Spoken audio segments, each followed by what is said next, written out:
আসসালামু আলাইকুম। আজকে আমরা হাইপারটেনশনের ম্যানেজমেন্ট নিয়ে জানব। একটা পেশেন্ট যখন আমাদের কাছে আসবে এবং তার ব্লাড প্রেশার নর্মাল রেঞ্জ থেকে বেশি পাবো, তখন আমরা কি করব, তাকে কি কি করতে বলবো বা কি ট্রিটমেন্ট দিব সেটা জানবো, বা কিভাবে আমরা প্রসিড করব সেটা জানবো, এবং তাকে কি কি থেরাপি দিব। দু ধরনের থেরাপি আছে, একটা হচ্ছে নন ড্রাগ থেরাপি আর একটা হচ্ছে ড্রাগ থেরাপি। নন ড্রাগ থেরাপি কী কী আছে? এটা হচ্ছে রিস্ক ফ্যাক্টর কমাতে বলবো, এবং তার যদি অবিস থাকে তাহলে অবিসিটি কমাতে বলবো, সে যদি, এবং রেগুলার এক্সারসাইজ করতে বলবো, এবং হাইপারটেনশনের যত রিস্ক ফ্যাক্টর আছে সেগুলো কমাতে বলবো।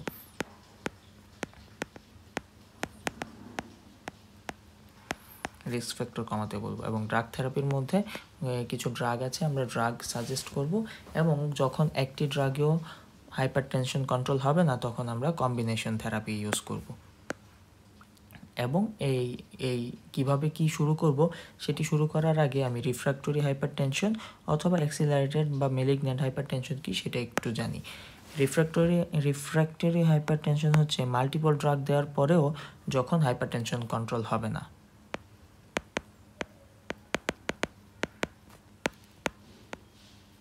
মাল্টিপল ড্রাগ ইনটেক করার পরেও হাইপারটেনশন কন্ট্রোল হচ্ছে না বা ব্লাড প্রেশার কন্ট্রোল হচ্ছে না, তখন আমরা তাকে রিফ্র্যাক্টরি হাইপারটেনশন বলবো। এবং এর কিছু কজ আছে, এর দুইটা কজ ধরা হয়। একটা কেস হচ্ছে সে রেগুলার ড্রাগ ইনটেক করছে না, নন অ্যাডহেরেন্স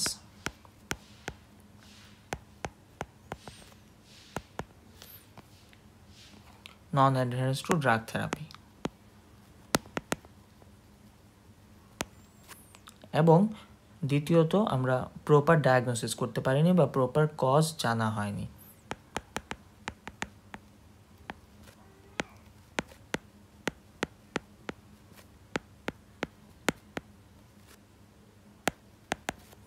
এবং রিফ্র্যাক্টরি হাইপারটেনশন যখন হবে তখন ট্রিটমেন্ট হিসেবে আমরা স্পাইরোনোলেকটন নিতে বলি।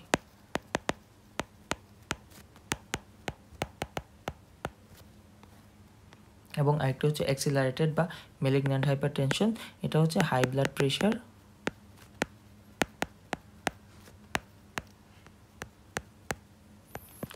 প্রেশার এবং এটার সাথে সাথে এন্ড অর্গান ড্যামেজ থাকবে।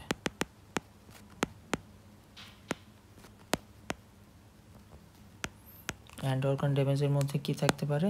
লেফট ভেন্ট্রিকুলার হাইপারট্রফি থাকতে পারে, রেটিনোপ্যাথি থাকতে পারে, এবং আরও হাইপারটেনশনের কারণে যে যে কমপ্লিকেশনগুলো হতে পারে সেগুলো থাকতে পারে। এখন আমরা দেখব ব্লাড প্রেশার মেজার করে আমরা যে ব্লাড প্রেশার পেয়েছি সেটা পেয়ে আমরা কি কি স্টেপস নিব।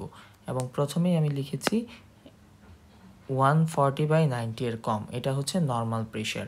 নর্মাল প্রেশারের রেঞ্জই হচ্ছে 140 থেকে 90। যখন 140 থেকে 90 এর প্রেশারের কম পাবো তখন আমরা বলবো যে প্রতি 5 বছর পর পর আপনি ব্লাড প্রেশার চেক করবেন, আপনার প্রেশার নর্মাল আছে।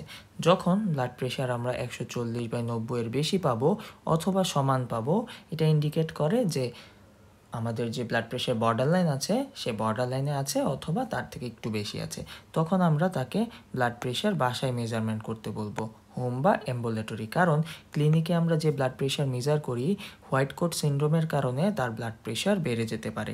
তো যার কারণে আমরা হোম ব্লাড প্রেশার মেজারমেন্টটা একটু দেখব, এবং একই সাথে তার কোনো কার্ডিওভাস্কুলার কোনো রিস্ক আছে কিনা অথবা অর্গান ড্যামেজ আছে কিনা সেটা অ্যাসেস করব। এবং একই সাথে আমরা যখন ক্লিনিকে ব্লাড প্রেশার 180 থেকে 110 বেশি পাবো, 180/110 বেশি পাবো অথবা সমান পাবো, তখন আমরা ইমিডিয়েটলি ব্লাড প্রেশার কমানোর জন্য ড্রাগ থেরাপি দিব। এবং আমরা চেক করব তার অ্যাক্সিলারেটেড হাইপারটেনশন আছে কিনা, মানে তার ব্লাড প্রেশারের সাথে কোনো অর্গান ড্যামেজ আছে কিনা, এবং তার ফিউক্রোমোসাইটোমা আমরা সাসপেক্ট করছি কিনা। যদি এই দুইটার যে কোনো একটা আমরা সাসপেক্ট করি তাহলে আমরা স্পেশালিস্ট কার্ডিয়াক সেন্টারে তাকে রেফার করে দিব। এখন তাকে ইমিডিয়েটলি ড্রাগ থেরাপি দেওয়ার পর এবং তাকে আমরা ব্লাড প্রেশার মেজার করতে, দুইজনকেই হোম ব্লাড প্রেশার মেজার করতে বলবো। করার পর আমরা হোম ব্লাড প্রেশার যে 3 টাইপসের পেতে পারি। একটা হচ্ছে 135/85 এর কম। যদি 135/85 এর কম পাই তখন আমরা তাকে বলবো প্রতি 5 বছর পর পর ব্লাড প্রেশার চেক করার জন্য। এবং 135/85 এর কম আছে, কিন্তু একই সাথে টার্গেট অর্গান ড্যামেজ যদি থাকে, তখন আমরা যে চিন্তা করব আদার ডায়াগনোসিস, কারণ তার ব্লাড প্রেশার নর্মাল আছে, ব্লাড প্রেশারের কারণে টার্গেট অর্গান ড্যামেজ না, যার ফলে অন্য ডায়াগনোসিস আছে কিনা আমরা কনসিডার করব বা জাজ করব। এবং 135/85 বেশি পাওয়া মানে হচ্ছে ব্লাড প্রেশারটা বর্ডার লাইনে থাকা। এখন ব্লাড প্রেশার যদি বর্ডার লাইনে থাকে, তখন আমরা তাকে লাইফস্টাইল মডিফিকেশন আনতে বলবো এবং বছরে একবার ব্লাড প্রেশার চেক করতে বলবো। এখন বর্ডার লাইনে যদি থাকে, তার মানে 135/85 যদি থাকে এবং তার বয়স যদি 40-এর কম হয়, তখন তাকে স্পেশালিস্ট কার্ডিয়াক সেন্টারে রেফার করব।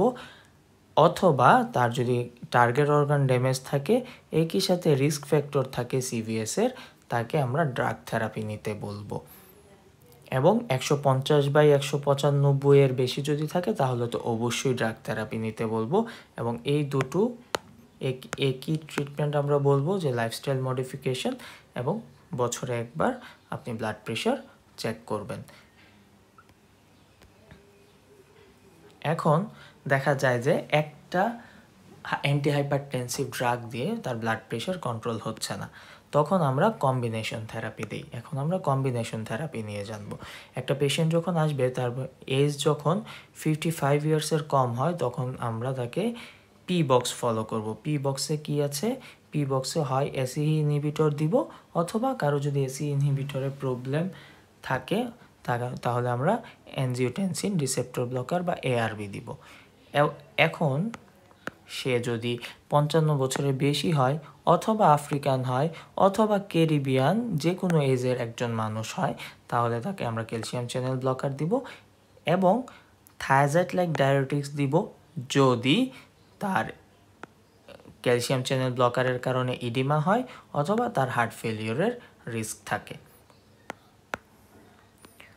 এবং কোনো পেশেন্টের দেখা গেল পি বক্স অনুযায়ী ফলো করে তার ব্লাড প্রেশার কমলো না, তখন তাকে পি বক্সের সাথে কিউ একই সাথে দিতে হবে, মানে এই বক্সটাও তাকে একই সাথে কম্বিনেশন করে দিতে হবে।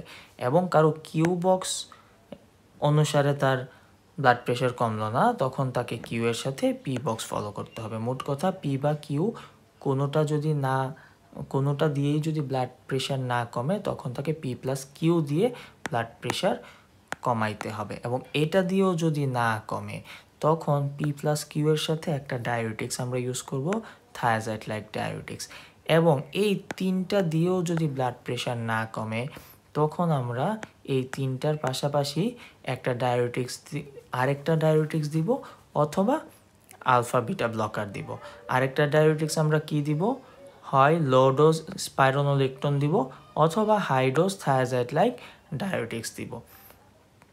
এবং ডায়াবেটিক্স দিয়েও যদি না হয়, তখন আমরা আলফা বা বিটা ব্লকার দিয়ে ব্লাড প্রেশার কন্ট্রোল করব। এবং এই জিনিসটাকে বলা হয় রেজিস্ট্যান্ট হাইপারটেনশন। অনেকগুলোর মাল্টিপল ড্রাগ দেওয়ার পরেও যখন আমার ব্লাড প্রেশার কন্ট্রোল হচ্ছে না। এবং একই সাথে ব্লাড প্রেশার কন্ট্রোল করার সাথে সাথে তাকে বলবো একজন এক্সপার্টের ওপিনিয়ন নেওয়ার জন্য। এটি হচ্ছে একজন ব্লাড প্রেশার বা হাইপারটেনসিভ পেশেন্টের ম্যানেজমেন্ট। Thank you.